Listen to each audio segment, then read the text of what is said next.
constructing this in 81. They started in August, and 9 months later, the line between Durango and Silverton was complete. So thinking about starting in August, I don't know why that was a good idea, but they did. And going through the Colorado mountain winter, building this railroad back then, they were amazing.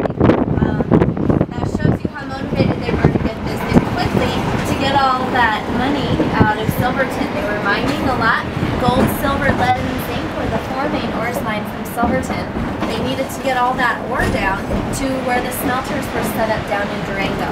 And so they needed to get this railroad in quickly, and as you can tell, they were very successful at that. Building sections like this High Line is one example of why we use the narrow gauge system. Narrow gauge rails are set 3 feet apart, whereas American standard gauge rails are set 4 feet 8.5 inches.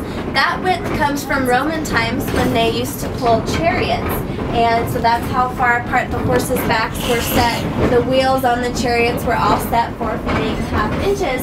So adopting the rail system, they just kind of changed everything over and put the rail trucks on. 3 feet rails here, as you could imagine, blasting a cliff edge like this. That's almost a couple feet less on 45 miles of track, so that was good for the speed of getting this in. As well as areas like that High Line, as we follow the river all the way up, we have a lot of sharp curves, and so getting around those sharp curves is easier to negotiate with that narrower track as well. So those are a couple of reasons why we use the narrow gauge system here instead of going with the standard gauge.